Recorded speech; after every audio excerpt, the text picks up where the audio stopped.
السلام على سيد الأنبياء والمرسلين وعلى آله وصحبه أجمعين والحمد لله رب العالمين.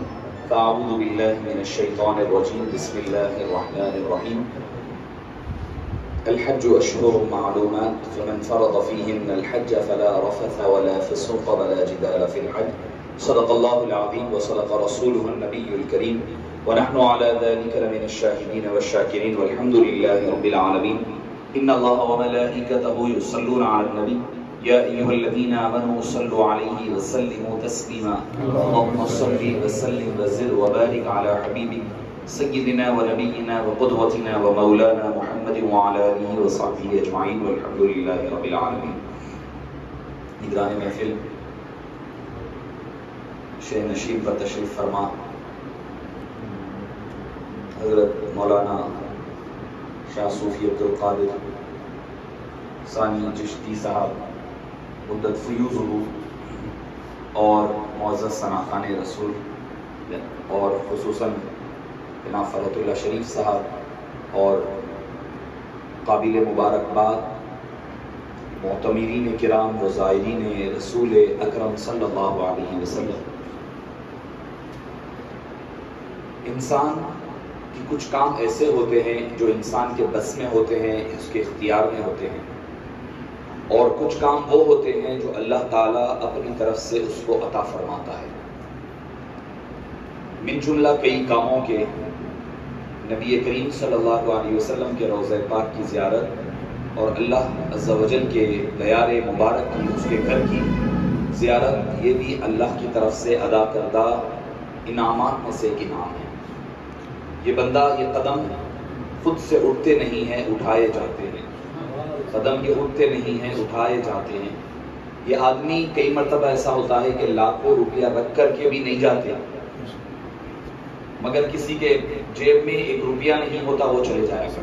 سبحان اللہ سبحان اللہ سبحان. یہ آدمی یہ وہاں سے بلاوا آتا ہے تب آدمی جایا کرتا ہے. ہم کئی بادشاہوں کے بارے میں ان کی جب سیرت پڑھتے ہیں، ان کی تاریخ میں آتا ہے کئی بادشاہوں نے لاکھوں کروڑوں روپیہ رکھ لیا، ساتھ رہے، کئی لوگوں کو خود بھیجا کرتے مگر خود نہیں جاتے. ڈر یہ ہوتا اگر آج چلے گئے تو واپس آنے تک کرسی کہاں چلی جائے گی، جو دوسرا قابض ہو جائے گا، وہ ڈر سے نہیں جایا کرتے. اور کئی ایسے بھی دیکھے ہیں جن کے پاس شاید ہو سکتا ہے کہ اپنے علاقے کے اسٹیشن تک جانے کے پیسے جیب میں نہیں ہوتے، مگر وہ ایک بار نہیں بار بار جایا کرتے. سبحان اللہ سبحان اللہ سبحان. اس کا تعلق جتنا اللہ اور اللہ کے حبیب صلی اللہ علیہ وسلم سے مضبوط ہوتا ہے، اللہ اور اللہ کے حبیب صلی اللہ علیہ وسلم اس کو اپنے دربار میں بلایا کرتے. سبحان اللہ سبحان اللہ. اکثر ایک بات مجھے واقعہ ایک یاد آتا ہے کہ ابھی تو بہت عام ہو گیا ہے ماشاءاللہ، اللہ تعالیٰ نے نوازا بھی ہے مال و دولت سے حضرات کو، پھر اللہ تعالیٰ نے دل بھی عطا فرمایا ہے کہ وہ خرچ کر کر کے جا رہے ہیں. پہلے تو یہ ہوتا کہ محلے سے کوئی ایک آدمی حج پر چلے جائے تو بڑی بات ہوا کرتی. تو میرے جو پیر و مرشد ہے وہ بابا کو کہتے کہ حضرت ابوالفدا ستار خان صاحب علیہ رحمٰن شہید اللہ صاحب حج کا ارادہ کریے. بولے حضرت ایسا نہیں ہے، کچھ نہیں ہے، قرضے ہیں وغیرہ ہے، کچھ نہیں، نوکری مختصر ہے. تو آپ نے فرمایا ارادہ تو کریے. بولے ارادہ تو کون نہیں کرتا حضرت، ارادہ تو ہر ایک کا ہوتا ہے. بولے ارادہ ہے ٹھیک ہے، اس کے لیے کر کیا رہے ہیں آپ؟ ارادہ تو ہے آپ کا، ارادے کے لیے کوئی عملی طور پر بھی کام کر رہے ہیں؟ نہیں. کیا کرنا ہوگا؟ فرمایا ایک ڈبہ بناؤ، ایک باکس بناؤ، غلہ بنائیے. ہر مہینہ جو پیسہ آپ کا بچ جاتا ہے استعمال کے بعد، ہو سکتا ہے کبھی 100 روپے، 10 روپے، 20 روپے، 50 روپے، جو بھی بچتے ہو ڈبے میں ڈالیے. بابا فرماتے ہیں کہ میں جب یہ بولے حضرت تو یہ سوچنے میں پڑ گیا کہ بھئی ڈبے میں 10 روپے جمع ہوں گے تو کب تک ہوں گے؟ لاکھوں روپے ہونا ہے جانے کے لیے، 100 روپے بھی اگر ہر مہینہ ڈالے تو کب تک بنے گا؟ کہاں ہوگا یہ؟ کیا ممکن ہوگا؟ ذہن میں آئی بات. مگر اللہ والے جو ہوتے ہیں وہ ظاہر کو نہیں، پردے کے پیچھے کی باتوں کو دیکھا. آپ نے فرمایا کوشش تو کرو، ارادہ تو کرو. بابا فرماتے ہیں کہ جب ارادہ کر کر کے ڈبے میں پیسے ڈالنے لگا، جب بنگلور سے سفر ہوتا لیکن ڈبہ جب میں اور شروع کیا سے 3-4 مہینے میں اسباب ایسے بنے، حج کا بلاوا آ گیا، حج کی تیاری ہو گئی. ڈبہ کھول کر دیکھے تو ڈبے میں اتنے بھی پیسے نہیں تھے کہ بنگلور تک جا کر کے سفر کا آغاز کر سکے. مگر جب انسان ارادہ پختہ کر لیتا ہے، بھئی ارادہ بھی کر رہا ہے، عملی طور پر کام بھی کر رہا ہے کہ بھئی ڈبہ تیار ہو گیا، ڈال رہا ہے، اللہ بولتا ہے کہ نہیں اب تو ارادہ اس کا پختہ ہو گیا ہے، صرف زبانی جمع خرچ نہیں ہے، عملی طور پر قدم اٹھا لیا ہے. ایک قدم اس نے اٹھایا باقی کے قدم کی تکمیل کروانا وہ میرے ذمہ ہے۔ سبحان اللہ سبحان اللہ سبحان اللہ۔ معزز سامعین کرام، قابل مبارکباد ہے، خوش قسمتی ہے آپ کی کہ اللہ تعالیٰ نے حبیب پاک صلی اللہ علیہ وسلم نے اپنے دیار مبارک میں حرمین شریفین کی زیارت سے آپ حضرات کو بہراور فرمایا ہے۔ یہ آپ کی خوش قسمتی ہے کہ اللہ تعالیٰ نے حبیب پاک نے بلایا ہے۔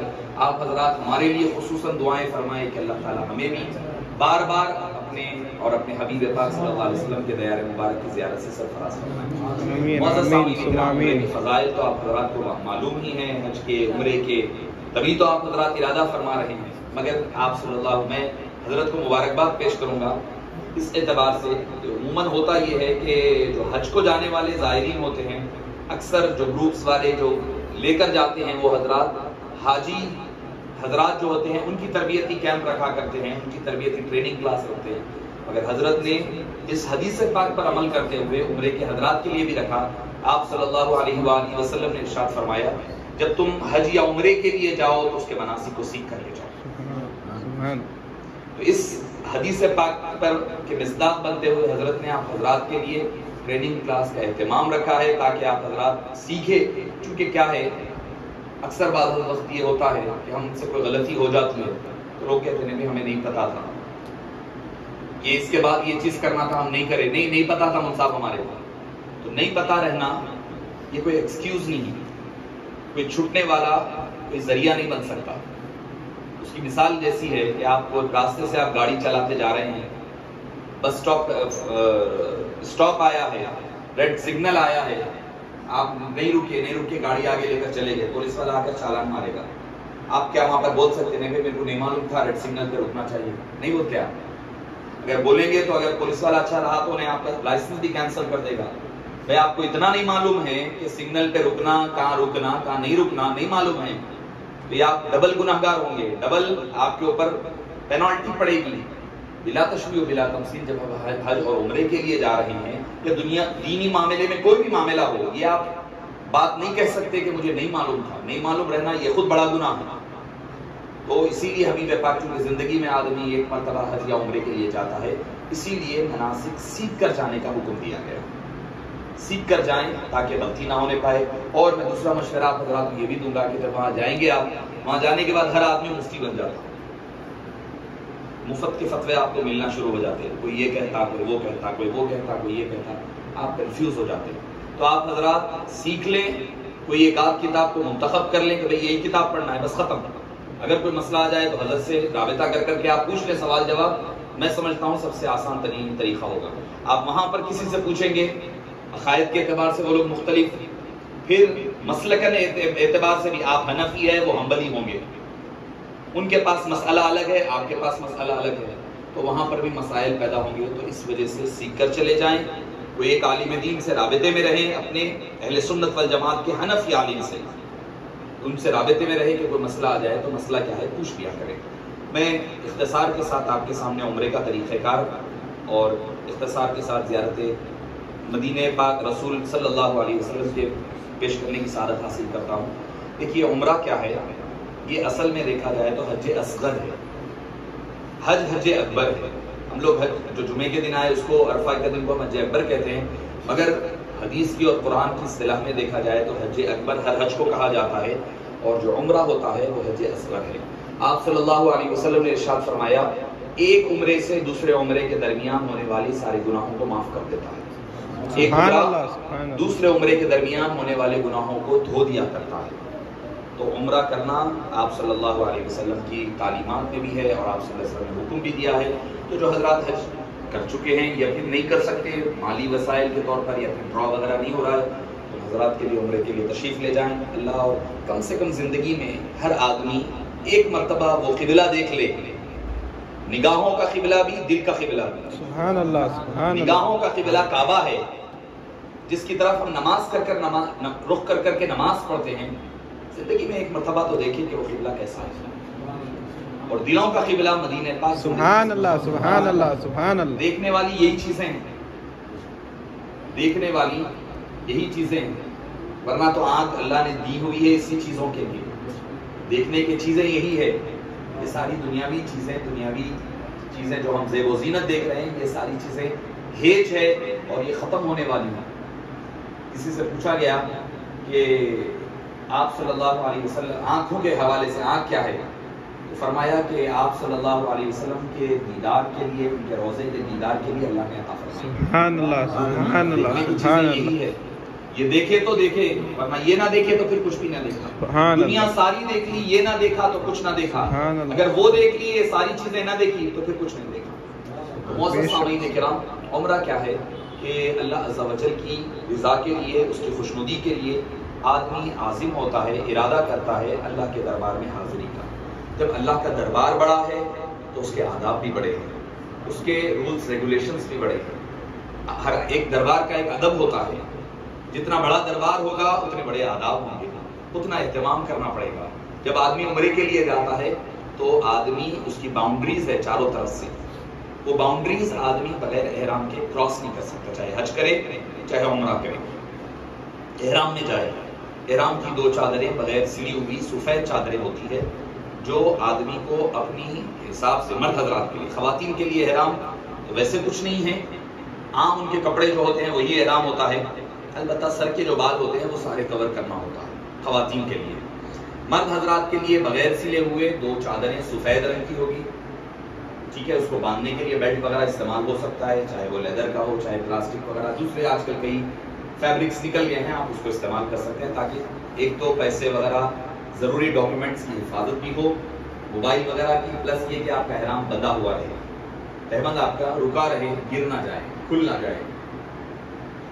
آدمی بغیر احرام کے کراس نہ کرے. کئی مرتبہ ایسا ہوتا ہے کہ آدمی، کئی، ہم ابھی حالیہ عرض کر رہا ہوں، رمضان المبارک سے پہلے جب عاجز حاضر ہوا تو ہمارے ہی ہوٹل میں والدہ، بیٹے وغیرہ، وہ لوگ مکہ مکرمہ ہوٹل پہنچ گئے ہیں بغیر احرام کے.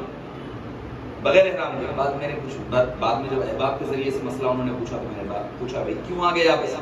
میں نے مجھ سے ہم سنے کہ بغیر احرام کے آ سکتے، مسجد عائشہ جا کر کے باندھ لیں گے تو ہو جائے. جہالت کی انتہا ہے، جہالت. پہلی مرتبہ جب آدمی آ رہا ہے تو بغیر احرام میں حدود میقات جو ہوتا ہے وہ کراس نہیں کر سکتے آپ. وہ کراس کر کر جب پہلی مرتبہ عمرہ کر لیے، پھر اگر کوئی دوسرا عمرہ کرنا ہے تو مسجد عائشہ چلے جائے، تنیم چلے جائے، جارانہ جائے، وہاں سے دوسرا عمرہ کر سکتے ہیں. میں نے جب کہا بھئی آپ کے اوپر دم واجب ہو گیا ہے، آپ احرام بھی باندھنا ہوگا، جا کر کے میقات پر دم بھی دینا ہوگا، تو کہتے نہیں اللہ معاف کرنے والا ہے. یہ جہالت والی بات ہے اور یہ ہٹ دھرمی ہے، ایسی بات ہرگز نہیں کرنی چاہیے. اللہ معاف کرنے والا ہے. وہ غلطی جو آدمی سہون کر لے، غلطی سے کوئی غلطی ہو جائے تو وہ اللہ تعالیٰ معاف فرمائے گا. جانتے بوجھتے دانستہ طور پر دیدہ دلیری کے ساتھ غلطی کرنا یہ ہٹ دھرمی ہے. اگر آدمی اسی پر قائم بھی رہ گیا تو وہ کفر کی طرف بھی لے جاتی ہے. تو معزز سامعین کرام، احرام کی 2 چادریں لے لیں، بازار میں آپ کو مل جائے گی. اور جو آپ کو سہولت ہے، اگر موسم وہاں پر زیادہ سرد ہے تو ٹاول وغیرہ کے لے لیں، اگر نہیں موسم گرم ہے تو کاٹن ٹائپ کا لے لیں تاکہ آپ کو بے چینی وغیرہ نہ ہو. اور باندھنے کا احرام کوئی خاص طریقہ کار نہیں ہے، یہ یاد رکھیں. آپ کو تہبند جو آپ کی سہولت سے باندھی جائے، آپ کو نیچے کی چادر جو ہے جو آپ کو کمفرٹیبل رہے. بعض حضرات گول لپٹ لیتے ہیں، ایک دم لپٹ لینے سے ان کو چلنے پھرنے میں مشکل ہوتی ہے، ٹھیک ہے. اگر کوئی تہبند کو باندھنے میں آپ کی سہولت رہے، چلنے پھرنے میں آسانی رہے، ویسی باندھ لے. اوپر کی چادر مکمل طور پر اوڑھ لے. پہلے کیا کرے، آدمی اپنے ناخن وغیرہ کاٹ لے، زیر ناف بال کاٹ لیں. کاٹنے کے بعد غسل کرے. غسل نفل ہے، غسل کر لے کہ اللہ میں ارادہ کر رہا ہوں عمرے کا اور اس کے لیے غسل کا ارادہ کرتا ہوں. غسل عام جیسا غسل ہے اس طریقے کا غسل کر لے. غسل کرنے کے بعد عام کپڑے پہن کر آ سکتے ہیں. یہ بھی ایک غلط فہمی ہے، بھائی غسل کر لیے تو اب ڈائریکٹ احرام ہی پہننا ہے، کوئی دوسرا کپڑا نہیں پہننا، یہ بھی ایک غلط فہمی ہے. نہیں، کوئی مسئلہ نہیں ہے. اسلام اتنا پریشان کن نہیں ہے، آدمی کو مشکلات میں نہیں ڈالتا، آسانی کے ساتھ کمفرٹیبل جس میں. اگر آپ لنگی وغیرہ کوئی تہبند دوسرا پہن کر، کیونکہ اب لازمی بات ہے آپ کا واش روم وغیرہ ہوگا، گندگی ہوگی، وہاں احرام باندھیں گے تو گندگی لگنے کا اندیشہ ہوگا، تو آپ عام کپڑے پہن کر باہر آ جائیں. آ کر کے علیحدگی کے ساتھ پھر سے احرام باندھ لیں. احرام کی نیچے کی چادر باندھ لیں، بیلٹ باندھ لیں، اوپر کی چادر اوڑھ لیں.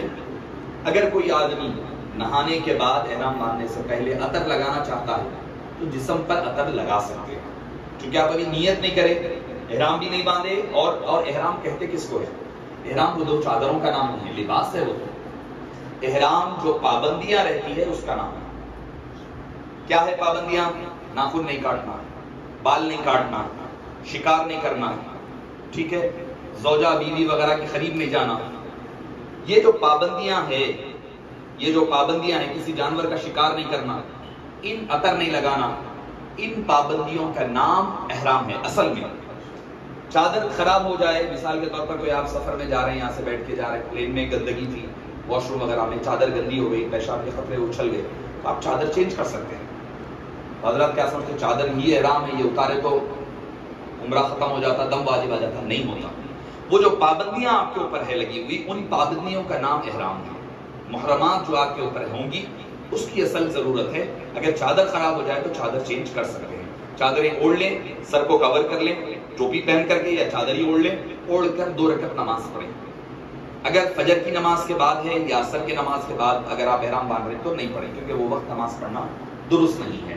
عام وقت ہے ظہر ہے، یعنی مثال کے طور پر 8-9 بجے صبح کا وقت ہے، کوئی اور وقت ہے، دن کا ہے، رات کا ہے، 2 رکعت نماز پڑھے، نفل نماز ہے، احرام کی عمرے کی نیت کے لیے 2 رکعت نفل نماز پڑھے۔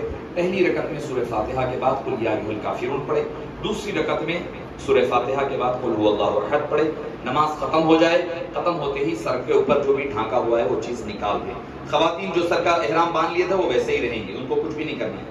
مرد حضرات کو سر نہیں کور کرنا ہے، سر نہیں، یہ صرف احرام کی حد تک ہے، احرام کی حد تک ہے۔ ہمارے پاس نوجوان ایسا ہو گیا آج کل کہ بھئی بچے کہ بھئی ہاں بھئی احرام میں نہیں پہننا ہے سر پہ ٹوپی، پھر عام نماز میں بھی نہیں پہننا ہے، نہیں، وہ احرام کی حد تک ہے، چونکہ اگر وہاں ٹوپی پہنے تو دم واجب آئے گا، اس وجہ سے تو سر کے اوپر جو بھی آپ کا کور کیا ہوا ہے وہ نکال دے، ٹوپی ہو یا احرام ہو ہٹا دے۔ ہٹا دینے کے بعد عمرے کی نیت کرے، اللہم انی ارید العمرۃ فیسرھا لی وتقبلھا منی۔ اگر عربی میں یاد نہیں اردو میں بھی کہہ سکتے ہیں، اے اللہ میں عمرے کا ارادہ کرتا ہوں، قبول فرما، آسان فرما۔ عمرے کا ارادہ کرتا ہوں، آسانی پیدا فرما اور اس کو قبول فرما۔ لبیک اللہم لبیک العمرہ کہہ کر کے کم سے کم 7 مرتبہ تلبیہ پڑھے۔ تلبیہ کیا ہے؟ لبیک اللہم لبیک، لبیک لا شریک لک لبیک، ان الحمد والنعمت لک والملک لا شریک لک۔ یہ 1 مرتبہ ہوئی، اس کو کہتے ہیں تلبیہ، عربی زبان میں تلبیہ کہا جاتا ہے۔ اس کو 7 مرتبہ کہے، جب بندہ یہ کہہ دیتا ہے احرام کی اس کے اوپر پابندیاں آ جائیں گی۔ میں تجربے کے طور پر، چونکہ حضرت بھی میں سمجھتا ہوں کہ فرمائیں گے کہ تجربے کے طور پر کہہ رہا ہوں، آپ حضرات نماز پڑھ لیں، عمرے کی نیت نہ کریں، احرام کی چادریں پہن لیں، نماز بھی پڑھ لیں، نیت نہ کریں۔ نیت آپ پلین میں بیٹھ جائیں، بیٹھتے وقت نیت کر لیں، بیٹھے بعد نیت کر لیں، کیونکہ انسرٹینٹی کبھی بھی آ سکتی ہے، کچھ بھی حالات ہو سکتے ہیں۔ بھائی آپ احرام کی نیت باندھ لی، اب احرام آپ نہیں اتار سکتے، یا تو آپ عمرہ مکمل کرنا، یا پھر اگر کسی وجہ سے احرام اتارنا پڑ رہا ہے، کینسل ہو رہی ہے آپ کی ٹرپ، تو جب تک کہ وہاں جانور ذبح نہیں ہو جائے آپ احرام کی چادریں یہاں نہیں اتار سکتے۔ تو قانون ہے، یہ شریعت ہے۔ تو ایسی صورتحال میں کبھی بھی کچھ بھی ہو سکتا ہے، پلین 8 گھنٹے لیٹ ہوا تھا، انسان کے ہاتھ میں نہیں ہے وہ چیزیں۔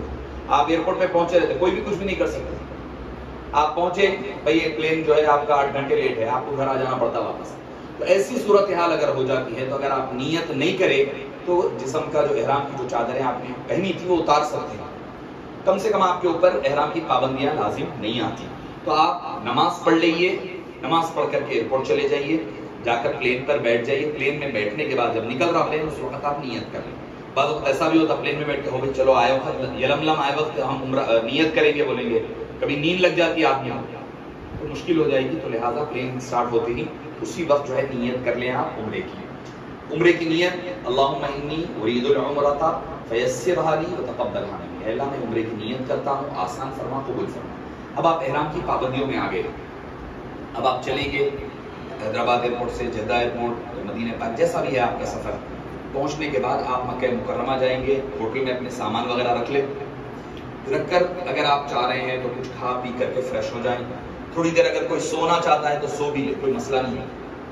مکہ پہنچتے فوری عمرے کے لیے جانا آپ کے لیے ضروری نہیں ہے، آپ جا کر تھوڑی دیر آرام کر کر کے فریش ہو کر کے آپ جا سکتے ہیں، کیونکہ عبادت جب کریں گے خشوع اور خضوع رہے گا، آپ کو نیند آ رہی ہے، جمائیاں آ رہی ہے، آپ تھکے آ رہے ہیں، نہ طواف میں مزہ آ رہا، نہ صحیح میں، نہیں، تھوڑا آپ آرام کر لیں، ریسٹ کر لیں، کچھ کھا لیں پی لیں، کوئی چیز بسکٹ وغیرہ ایسی کوئی چیز اپنے ساتھ رکھنا ہے تو وہ بھی رکھ لیں، تاکہ آپ عمرہ طواف کرنے کے بعد اگر بھوک لگی تو تھوڑا سا کھا کر پھر آپ صحیح کی طرف بڑھ سکتے ہیں۔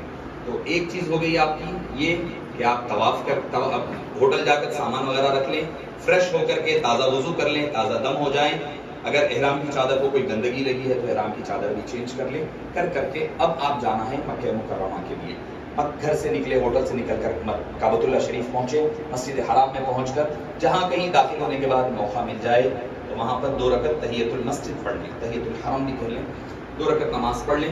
پڑھ کر کے اس کے بعد آپ کعبے کی طرف اپنی نظروں کو جھکائے ہوئے, اپنے گناہوں پر پشیمانی کرتے ہوئے, اپنے گناہوں کو یاد اپنے ذہن میں آتے جائیں, میں نے یہ گناہ بھی کیا تھا, یہ گناہ بھی کیا تھا, اپنے خطاؤں پر ندامت کے ساتھ نظریں نیچی کی ہوئی, دل بھی شرمندہ ہے, آنکھ بھی نم ہے, وہ اللہ کے دربار میں پہنچے. ایسا محسوس ہو کہ آپ دربار الہی میں یعنی اللہ ہی کے دربار میں پہنچ رہے ہیں. اس کی تجلیات اور انوار کو آپ تصور میں لاتے ہوئے پہنچے جہاں تک آرام سے چل سکیں. نظریں نیچی رکھے, جہاں آپ کو محسوس ہو جائے سامنے کعبہ نظر آ رہا ہے تو کعبے کے اوپر نظر جب اٹھے تو پہلی نظر دعاؤں کو قبولیت کا, مقبول ہونے کا وقت رہتا ہے. جو دعا اس وقت کی جائے گی اللہ تعالیٰ قبول فرماتا ہے. تو کعبے میں جو پہلی نظر پڑتی ہے وہ قبولیت کا وقت ہوتا ہے. جو دعا آپ چاہتے ہیں کہ سمجھتے ہیں کہ بہت ضروری ہے وہ دعا فرما لیں. ہم اپنے بزرگوں سے سنا کرتے کہ وہ یہ دعا کرواتے, ہمیں بتلایا کرتے کہ جب کعبے پہ پہلی نظر کعبے پہ پڑی, جب پہلے ہمارے فرض صاحب مزے لے کر سنائیں گے اس کو, کعبے پہ پڑی جب پہلی نظر, کیا چیز ہے دنیا بھول گیا, سب ہوش و خیرت سب مفلوج ہوئے, کیا مانگنا دل ذوق تمنا بھول گیا, کیا پتا کہ بھئی کیا ہے. تو ہمیں یہ سکھلاتے کہ جب کعبے پہ پہلی نظر پڑے تو یہ دعا کرنی, اے اللہ جو زندگی بھر میں دعائیں مانگوں گا, جو جائز دعائیں ہیں اس کو قبول فرما. آمین آمین. جو جائز دعائیں ہیں جو میرے حق میں بہتر ہے وہ ساری دعائیں قبول فرما. ایک دعا میں پوری دعائیں آ گئی.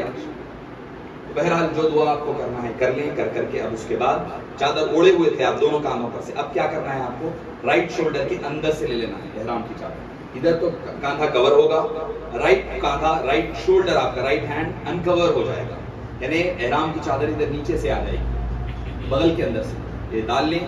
ڈالنے کے بعد اب کعبۃ اللہ شریف میں نیچے اتریں گے. نیچے اترنے کے بعد عموماً ملک عبدالعزیز سے یا ملک فہد سے ہی جاتے ہیں, چلتے ہوئے رائٹ سائڈ پر چلنا ہوگا. جیسے لوگ طواف کریں وہی راستے پر جائیں گے اگر آپ, تو آپ کو گرین لائٹ نظر آئے گی جو مقام حجر اسود کہلایا جاتا ہے, یعنی بلیک سٹون جس کو ہم کہتے ہیں. حجر اسود کے مقام پر پہنچے, وہ مبارک پتھر ہے جو جنت سے اللہ تعالیٰ نے نازل فرمایا. اور حبیب پاک صلی اللہ علیہ وسلم نے فرمایا یہ سفید چمکدار تھا مگر لوگوں کی خطاؤں نے, گناہوں نے اس کو سیاہ کر دیا ہے. تو اس مقام پر پہنچے, پہنچنے کے بعد پھر نیت کریں, اللہم انی ارید طواف بیتک الحرام فیسرہ لی وتقبلہ منی. اے اللہ میں طواف کعبہ کا آغاز کر رہا ہوں, آسانی فرما, قبول فرما. دعا ہو گئی. اب دونوں ہاتھ کعبۃ اللہ شریف کی طرف کریں گے آپ, حجر اسود کی طرف. چونکہ حجر اسود کو کیا ہے, یا تو بوسہ دینا, چومنا جا کے, یا استلام کرنا. استلام مطلب اگر آپ جا کے بوسہ نہیں دے سکتے, دور ہے, رش ہے, اور دوسری چیز کیا ہے وہاں پر عطر لگا ہوا رہتا ہے, تو بہتر یہ ہے کہ اس کو جا کے چومنے کی بجائے دور سے استلام کریں. حالت احرام میں ہے, احرام میں عطر نہیں لگانا ہے, اس وجہ سے استلام کہتے ہیں کہ کعبے کی طرف ہاتھ دونوں کریں, بسم اللہ واللہ اکبر کہہ کر دونوں ہاتھوں کو چومیں. اگر آہستگی کے ساتھ, آواز نہیں ہے, زور سے نہیں, آہستگی کے ساتھ چومیں, آواز نہ آنے. اس کو استلام کہتے ہیں. قریب ہے تو بوسہ دیں, دور ہے تو استلام کریں. بسم اللہ واللہ اکبر کہہ کر بوسہ دیں. اب آپ لیفٹ سائڈ پر آپ کا کعبہ ہے, لیفٹ سائڈ پر کعبہ ہے. اب آپ چلے جا رہے ہیں, کعبۃ اللہ شریف کا طواف شروع ہوگا. سامنے آپ کو مقام ابراہیم آئے گا جہاں حضرت ابراہیم علیہ السلام کے قدم مبارک ہے. پہلی طواف کی چکر ہے. جو دعائیں آپ, کتابیں بھی ہیں 7 چکروں کی علیحدہ علیحدہ دعائیں آپ کو مل جائے گی. وہ دعائیں حضرت ہو سکتا ہے کہ آپ کو مل جائے ساری کتابیں, وہ کتابیں ہوں گی تو اس میں سے دیکھ کر آپ پڑھ سکتے ہیں. پڑھیں, عربی میں دعائیں پڑھیں, مگر میں کہتا ہوں کہ بھئی آپ دعا اردو میں کریں, اپنی زبان میں کریں. آپ کو سمجھ میں بھی تو آئے کیا مانگ رہے ہیں. اگر آپ کو معلوم ہوگا, آپ کو سمجھ میں آئے گی دعا, بہت اچھا یہ ہے کہ عربی میں جو دعائیں ہیں اس کا معنی پڑھ لیں کم سے کم, تاکہ آپ جب دعا کریں گے تو آپ کو پتہ چلے کہ آپ کیا مانگ رہے ہیں. آپ مانگنے کی معنی معلوم ہوں گے تو رغبت پیدا ہوگی, آپ کو اور درد کے ساتھ آپ مانگ سکتے ہیں. تو لہٰذا پہلی چکر ہوگی. آپ جہاں سے شروع کیے تھے, یہ کارنر ہے, اس سے پہلے کا ایک کارنر آئے گا. کعبۃ اللہ شریف کے 4 کارنر ہیں. یہ کارنر سے آپ نے اسٹارٹ کیا تھا, پھر لاسٹ اینڈنگ کارنر ہے ادھر آنے کے لیے, تو یہ کارنر کو ہم رکن یمانی کہتے ہیں. جب یہاں پر پہنچے تو اس کی طرف ہاتھ بتائیں, بتا کر کے پھر وہاں سے ربنا آتنا فی الدنیا حسنۃ وفی الآخرۃ حسنۃ وقنا عذاب النار وادخلنا الجنۃ مع الابرار یا عزیز یا غفار یا رب العالمین. یہ دعا پڑھیں رکن یمانی سے حجر اسود تک. حجر اسود سے 3 کارنرز تک جو دعا کرتے کریں. پھر حجر اسود پر پہنچیں گے, بسم اللہ واللہ اکبر, ایک چکر آپ کی یہاں مکمل گھما دیں گے, پھر چلے دوسری چکر کے لیے, پھر بسم اللہ اللہ, ایسے ہی 7 چکر مکمل ہوں گے آپ کے. البتہ ہم جو اپنے بزرگوں سے جو طریقہ کار دعا کے حوالے سے سنے ہیں, وہ فرماتے کہ جب کعبے کا طواف کر رہے ہیں آپ تو کیا کریں, پہلی چکر میں اللہ کی حمد و ثنا بیان کریں, اللہ کی تعریف کریں, صوبم کلمہ, دوم کلمہ, چہرم کلمہ, جو تسبیحات یاد ہیں آپ کو تسبیحات پڑھیں پوری پہلی چکر میں. اخیر کا کارنر تو ربنا آتنا فی الدنیا کے لیے خاص ہے. دوسری چکر میں جب جائیں تو استغفار پڑھیں پورا. تیسری چکر میں درود شریف پڑھیں, تیسری چکر درود پاک ہو گیا. چوتھی چکر میں اپنے لیے اپنے گھر والوں کے لیے دعا کریں. پانچویں چکر میں رشتہ داروں کے لیے, عزیز و اقارب کے لیے, دوست احباب کے لیے پانچویں چکر میں دعا کریں. چھٹی چکر میں عالم اسلام کے سارے مسلمانوں کے لیے دعا کریں. ساتویں چکر میں پھر درود شریف پڑھیں. تو آپ کے پوری چیزیں کور ہو جائیں گی, کوئی بھی چیز چھوٹے گی نہیں.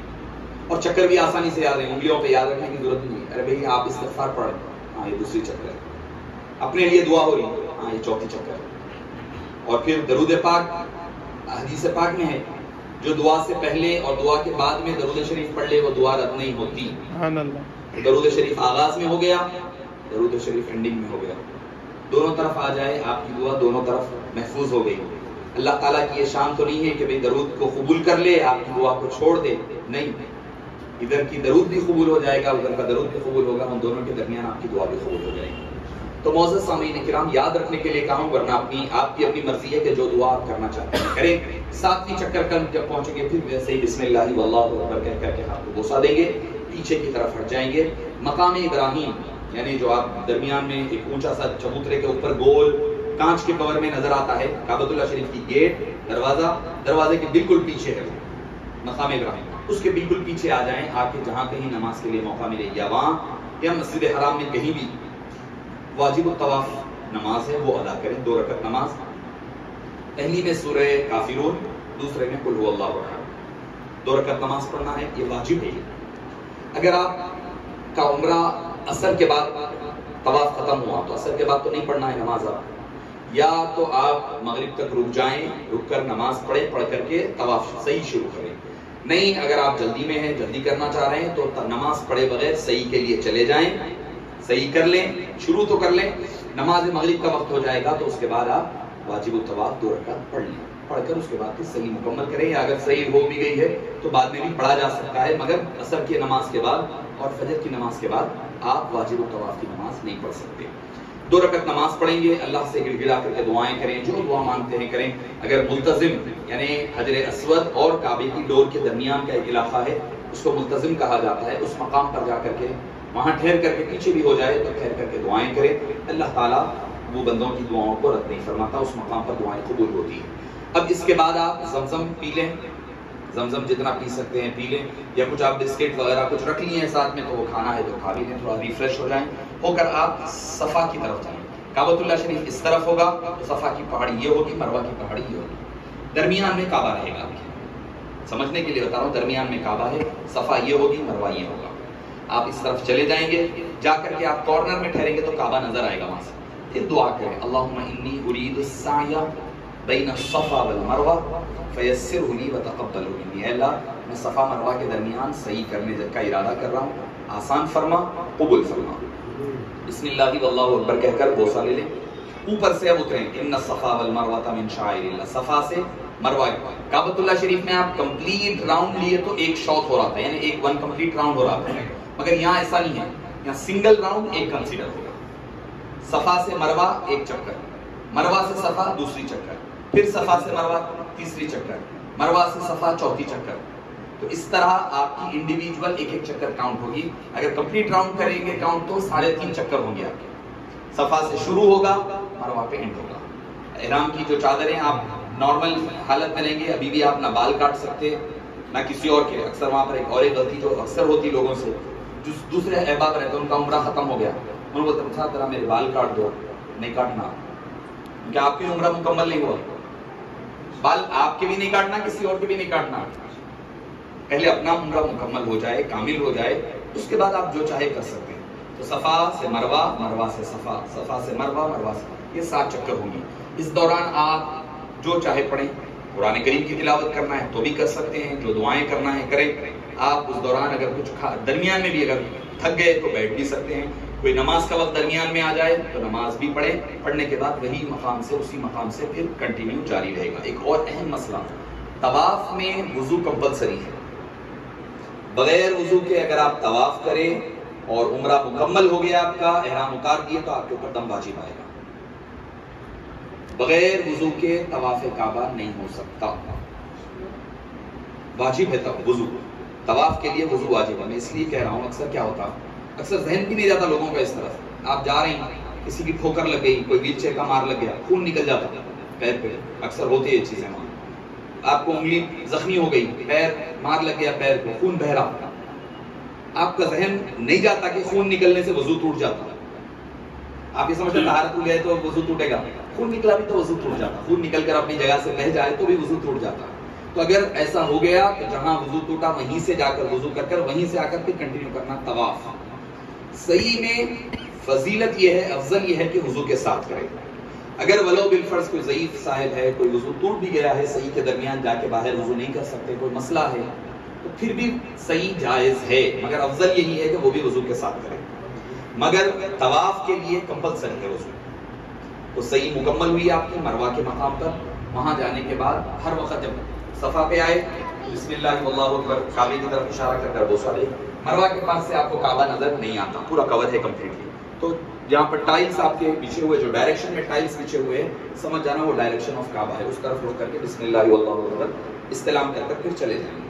7 چکر ہو گئے، آپ کا عمرہ مکمل ہو گیا۔ اب باہر جائیے، جا کر کے پورے بال نکال دیجیے۔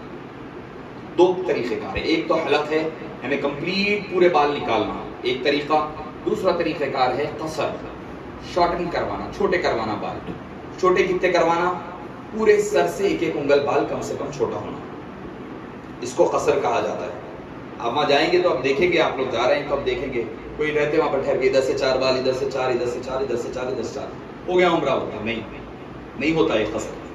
پورے سر کے ایک انگل کے اتنے بال چھوٹے ہونا تو یہ قصر ہے، مرد حضرات کے لیے، مرد حضرات کے لیے۔ اور افضل یہ ہے، آپ صلی اللہ علیہ وسلم نے فرمایا جو بال مکمل نکالے گا اس کو 2 ثواب، دوہرا ثواب ملے گا، جو بال چھوٹے کرائے گا اس کو سنگل ثواب ملے گا۔ اب جب بھائی ثواب ہی کمانے جا رہے ہیں تو مکمل ثواب کمائیں۔ آپ صلی اللہ، دیکھیے ایک چیز ہوتی ضروری چیزیں، فرض کیا ہے، واجب کیا ہے، یہ ہو گیا ہے، مگر مسلمان خاص طور پہ سنی صرف یہاں تک نہیں رک جاتا، یہ دیکھتا کہ آقا نامدار صلی اللہ علیہ وسلم کو کیا چیز پسند ہے، آقا کو جو پسند، جا رہے ہیں ان کے دربار میں ان کو راضی کرنے کے لیے، وہ راضی کب ہوں گے؟ جو پسند وہ ہوگا۔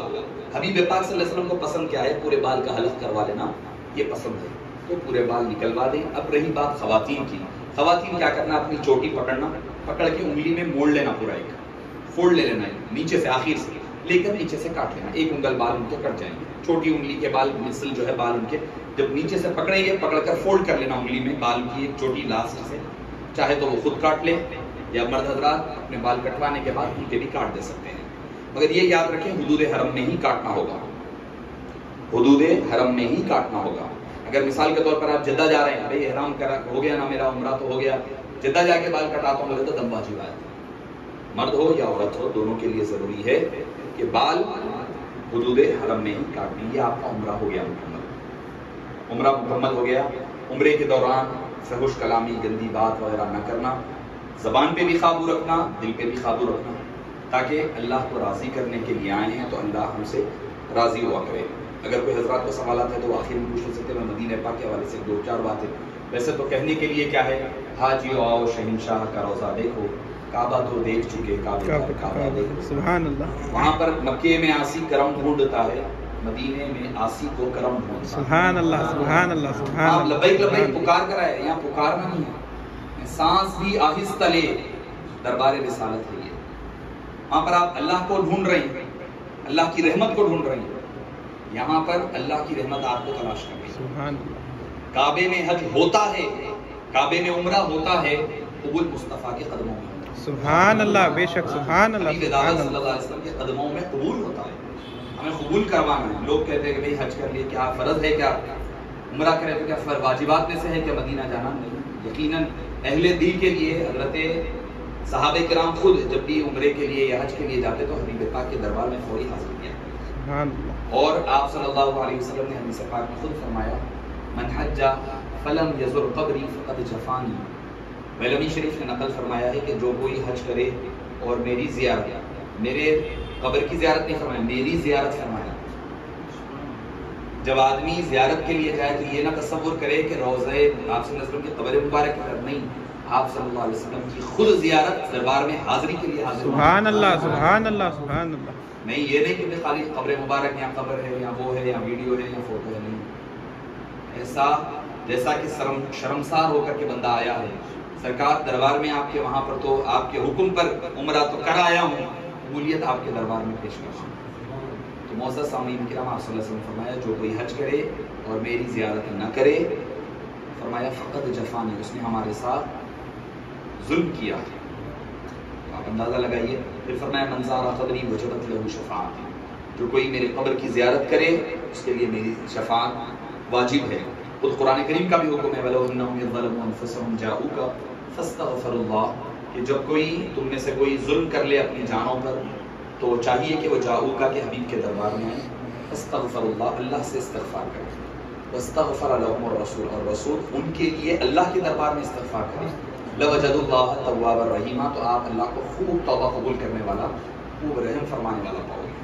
علامہ ابن کثیر جو ابن تیمیہ کے شاگرد ہیں، 700 ہجری میں پیدا ہوئے، 774 ہجری میں ان کی وفات ہوئی، وہ فرماتے ہیں اپنی تفسیر کے پہلے سورہ فاتحہ کی تفسیر میں لکھتے ہیں، بعد میں جو چھپ رہے ہیں کتابیں ادھر باہر دوسرے ممالک سے نکال دیا گیا واقعہ، جو پرانی تفاسیر ہے اس میں آج بھی موجود ہے. کیا فرماتے ہیں کہ آپ صلی اللہ علیہ وسلم کے دنیا سے پردہ فرمانے کے بعد ایک اعرابی دیہاتی آدمی آیا اور آ کر پوچھنے لگا صحابہ سے کہ آپ صلی اللہ علیہ وسلم کہاں ہیں؟ صحابہ نے فرمایا آپ دنیا سے پردہ فرما چکے ہیں، آپ کی مزار پاک ہے. رونے لگا، زار و قطار رونے لگا، کہنے لگا اے اللہ، تیرے اس حکم کو پڑھ کر کے میں آیا تھا حبیب کے پاس، وَلَوْ أَنَّهُمْ ظَلَمُوا أَنفُسَهُمْ، میں نے بہت گناہ کر لیا ہے، مغفرت کے لیے حبیب کے دربار میں آیا تھا، مگر کیا کروں. بہرحال مزار مبارک سے لپٹ کر کے چمٹ کر کے روتا، اور یہ چند دن کے بعد کی بات ہے، چمٹ کر کے روتے روتے اس کی آنکھ لگ گئی. پھر کچھ دیر کے بعد وہ نکل کر واپس جانے لگا تو صحابہ کرام فرماتے ہیں ہم بیٹھے ہوئے تھے، قبر مبارک سے آواز آئی کہ اس کو یہ خوشخبری سنا دو کہ اللہ نے اس کی بخشش فرمائی. تو مطلب یہ ہے کہ یہ آیت کا حکم صرف زندگی تک نہیں ہے، آپ صلی اللہ علیہ وسلم کے دنیا سے پردہ فرمانے کے بعد قیامت تک کے لیے. اور آپ کتنے خوش نصیب ہے، کتنے خوش نصیب ہے. قرآن کی آیت کے ذریعے سے آپ کو بتاؤں گا کہ اللہ تعالیٰ فرماتا ہے وَإِذَا جَاءَكَ الَّذِينَ يُؤْمِنُونَ بِآيَاتِنَا، اے حبیب پاک جو کوئی آپ کے پاس آئے، ایمان والے لوگ آپ کے دربار میں آئے، آپ کے پاس آئے تو کیا کرنا؟ آپ جاتے ہیں حبیب پاک کے دربار میں سلام پیش کرنے کے لیے، اپنی طرف سے، اپنے اہل و عیال، دوست احباب کی طرف سے. مگر دوسرا پہلو دیکھیے اللہ تعالیٰ کیا فرماتا ہے وَإِذَا جَاءَكَ الَّذِينَ يُؤْمِنُونَ بِآيَاتِنَا، اے حبیب جو ہماری نشانیوں پر ایمان لائے، اہل ایمان آپ کے پاس آئے تو کیا کریے؟ فَقُلْ سَلَامٌ عَلَيْكُمْ، آپ ان پر سلام دیجیے. آپ کتنے خوش نصیب ہیں کہ حبیب پاک کا سلام آپ تک پہنچ رہا ہے. اہل دل جو ہوتے ہیں پھر وہ سن لیا بھی کرتے ہیں، جواب بھی دیا کرتے ہیں، کوئی دست بوسی بھی کرتا ہے، کوئی قدم بوسی بھی کرتا ہے، وہ اپنے اپنے مخدرات ہیں، مگر کم سے کم آپ پر سلام تو حبیب پاک کا آتا ہے. معزز سامعین کرام، ادب کا مقام ہے، سرتاپا ادب بن جائیے. کوئی تکالیف اگر ہوتی بھی ہے تو تکلیف مت سمجھیے، وہ رحمت سمجھیے. مدینہ پاک میں ہو سکتا ہے کہ سفر ہے، انسان جب اپنے علاقے سے نکل جائے گا تو نہ اپنے گھر کی طرح چین ملتا، اور خاص طور پر حیدرآبادیوں کا ماشاءاللہ معاملہ ایسا ہے، بڑے آرام طلب ہوتے ہیں ہم لوگ. کھانا بھی اپنے حساب کا ہونا ہے، ٹائم پر بھی ہونا ہے، پورے لوازمات کے ساتھ ہونا رہتا ہے. تھوڑا بہت بھی اگر اونچ نیچ ہو جائے تو ہماری طبیعتیں بے چین ہو جاتی ہے. حیدرآبادیوں کا میں خود بھی ہوں، اس لیے بول رہا ہوں کیونکہ میں خود بھی رہا ہوں، دیکھا ہوں حالات، تو اسی لیے عرض کر رہا ہوں. تو ہو سکتا ہے کہ کبھی ہماری طبیعت سے موافق چیز نہ ملے، کبھی ٹیسٹ نہیں ملتا، کبھی نمک زیادہ، مرچ زیادہ ہو سکتی ہے، کیونکہ طبیعتیں الگ ہوگی.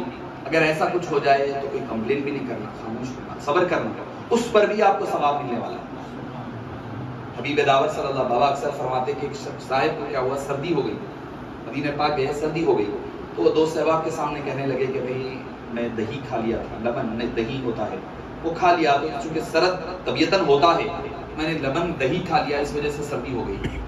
آقائے نامدار صلی اللہ علیہ وسلم خواب میں تشریف لائے، فرمایا اگر تمہیں ہمارے شہر کا دہی پسند نہیں ہے تو شہر چھوڑ کر چلے جاؤ۔ تو یہ ادب کا مقام ہے، ادب گاہیس زیر آسماں از عرش نازک تر، نفس گم کر دمی آئے جنید و باعث۔ عرش معلا سے نازک مقام حبیب پاک کے دربار کا، ادب کے ساتھ۔ اور جتنی دیر اکثر لوگ یہ بھی کہتے ہیں ہم دن بھر بیٹھ کر آئے، دن بھر مت بیٹھے آئے، جب تک آپ کی طبیعت میں نشاط ہے، طبیعت فریش ہے، ادب کے ساتھ آرام کے ساتھ آپ حبیب کے پاک صلی اللہ علیہ وسلم کے دربار میں حاضر رہ سکتے ہیں۔ مسجد نبوی میں رہیں، بعض ذرا سو بھی جاتے لیٹ جاتے، نہیں، آرام کرنے کی جگہ نہیں ہے وہ آرام کرنے کا دل بولا آرام کرنا ہے، اپنی ہوٹل ہے ریڈی، واپس آئیے، آ کر آرام کر کے جائیے، نماز پڑھیے، آپ صلی اللہ علیہ وسلم کے دربار میں حاضر ہوں تو یہی ہو کہ آپ صلی اللہ علیہ وسلم سامنے تشریف فرما ہے، آپ دربار رسالت میں ہیں، آنکھ بھی ملا کر نہ دیکھیں، آنکھیں اٹھا کر کے بھی دیکھنا بے ادبی ہے وہاں۔ دربار رسالت میں جائیں آرام کے ساتھ، دل کی دھڑکنوں کو بھی اپنے قابو میں رکھیں، وسوسوں کو بھی قابو میں رکھتے ہوئے حبیب پاک صلی اللہ علیہ وسلم کے دربار میں جائے۔ حضرت کون ہے عثمان غنی رضی اللہ عنہ فرماتے ہیں کہ آپ صلی اللہ علیہ وسلم نے صلح حدیبیہ کے موقع پر ہاتھ اٹھا کر کے کہا تھا، یہ عثمان کہا تھا، اپنے ہاتھ کو کہا تھا سیدھے ہاتھ بلا تشدد، آپ صلی اللہ علیہ وسلم کا دست مبارک تو دست مبارک ہے۔ آپ حضرت عثمان غنی نے فرماتے عثمان کہا تھا، حضرت عثمان فرماتے خدا کی عزت کی قسم اس دن سے لے کر میں نے اپنی موت تک، آخر وقت تک اپنے سیدھے ہاتھ سے اپنی شرمگاہ کو نہیں چھوڑا۔ آپ صلی اللہ علیہ وسلم جس کو اپنا ہاتھ کی طرف اشارہ فرما دیں اس کا عالم کیا ہوگا۔ تو معزز سامعین اکرام، ادب کے ساتھ جائیں آپ صلی اللہ علیہ وسلم کے دربار میں، ویڈیوگرافی فوٹو ہوتی رہے گی مگر دربار رسالت میں حاضری بار بار نہیں ملے گی۔ آرام سے ادب کے ساتھ جائیں، ٹھہر کر کے اپنے گناہوں پر شرمسار ہوتے ہوئے، آنکھ آپ کے نم رہیں، دل میں زبان پر آہستگی کے ساتھ درود و سلام کے نغمے رہے، اللہ کے حبیب صلی اللہ علیہ وسلم کی نعتیں ہوں، سلام ہو، گنگناتے آہستگی کے ساتھ، کسی کو دھکا نہیں، کوئی جا رہا ہے جلدی جانا چلا جانا ہے، کوئی مسئلہ نہیں، کوئی آگے ہٹو بول رہا ہے ہٹ جائیں، کوئی مسئلہ نہیں۔ یہ دربار میں کس کے آئے ہیں؟ مہمان کیوں کے بن کر کے آئے ہیں؟ بن کے سرکار کا مہمان مدینے میں رہے، مجھ گناہگار سا انسان مدینے میں رہے، یاد آتی ہے مجھے اہل مدینہ کی وبا، زندہ رہنا ہو تو انسان مدینے میں رہے۔ سبحان اللہ، سبحان چھوڑ اللہ، آیا ہوں دل و جان یہ کہہ کر اعظم، آ رہا ہوں میرا سامان مدینے میں رہے۔ سبحان اللہ، یوں ادا کرتے ہیں عشاق محبت کی نماز، سجدہ کعبے میں ہو اور دھیان مدینے میں۔ سبحان اللہ۔ تو معزز سامعین کرام، دھیان کے ساتھ، پورے ادب کے ساتھ، تعظیم کے ساتھ حبیب پاک کے دربار میں سر جھکائے ٹھہرے، آرام کے ساتھ صلاۃ و سلام کے نذرانے پیش کریں، آپ صلی اللہ علیہ وسلم سے معروضہ پیش کریں، یا رسول اللہ آپ کے دربار میں آپ کے حکم کے مطابق حاضر ہو گئے ہیں، ہماری دین دنیا کو سنوارنا آپ کے ہاتھ میں ہے۔ حبیب پاک صلی اللہ علیہ وسلم کے دربار میں صلاۃ و سلام کے نذرانے پیش کریں، پھر دو قدم آگے بڑھ کر حضرت سیدنا ابو بکر صدیق رضی اللہ عنہ ارضاؤ کے دربار میں صلاۃ و سلام پیش کریں، پھر دو قدم آگے بڑھ کر حضرت سیدنا فاروق اعظم رضی اللہ عنہ کی بارگاہ میں صلاۃ و سلام پیش کریں۔ کرتے ہوئے اگر ہٹنے کے لیے کہیں پولیس وغیرہ والے تو چلے جائیں، کوئی مسئلہ نہیں، لڑائی جھگڑا ان سے بھی نہ کریں، بس حبیب پاک صلی اللہ علیہ وسلم کے دربار میں باہر آ جائیں، آ کر کے آپ دعائیں کریں، جتنی التجائیں ہو سکتی ہیں کریں، جنت البقیع میں تشریف لے جائے، سیدہ کائنات مخدومہ کائنات کی سیدہ طیبہ طاہرہ فاطمہ الزہرا رضی اللہ عنہا کی بارگاہ میں حاضری ہوں، حضرت امام حسن مجتبیٰ رضی اللہ عنہ ہیں، اور من جملہ ازواج مطہرات ہیں، صحابہ کرام ہیں، کئی اللہ والے ہیں، علماء صلحاء سب ہیں، جنت البقیع میں حاضری دی، اس کے ساتھ احد ہو جائے، بدر ہو جائیں اگر موقع ہو اور سہولیات ہو، ورنہ تو مسجد قباء ہے جس کے بارے میں فرمایا جو وضو کر کر کے قباء میں نماز پڑھے گا اس کو ایک مقبول عمرے کا ثواب ملے گا۔ یعنی وہ عمرہ جو ہم کرائے قبول ہوتا نہیں معلوم ہے، اگر یہ عمرے کی قبولیت کی تو گارنٹی حبیب داور صلی اللہ علیہ وسلم نے عطا فرمائی ہے۔ حضرت سیدنا سید الشہداء امیر حمزہ رضی اللہ عنہ کی بارگاہ میں حاضری دیں، مسجد قبلتین جا سکتے ہیں تو وہاں تشریف لے جائیں، سبا مساجد ہے، خندق کا مقام ہے، وہاں تشریف لے جا سکتے ہیں، وہاں تشریف لے جائیں، بدر ہے تو بدر شریف میں تشریف لے جائیں، جہاں کوئی ہو سکتا ہے، جتنا ہو سکا کوشش یہ کریں کہ حرمین کریمین میں نمازیں ادا ہوں، اور ساتھ ہی ساتھ حبیب پاک صلی اللہ علیہ وسلم نے یہ بھی فرمایا جس نے 40 نمازیں تسلسل کے ساتھ میری مسجد میں پڑھے گا میں اس کی شفاعت فرماؤں گا۔ تو معزز سامعین کرام، عمرے اور زیارت مدینہ پاک کی یہ مختصر سی رودات تھی، بیان کرنے بیٹھے تو جتنا بھی وقت لیں تو کافی نہیں ہوگا، اگر کوئی حضرات کے کچھ سوالات ہیں تو وہ سوالات کر سکتے ہیں۔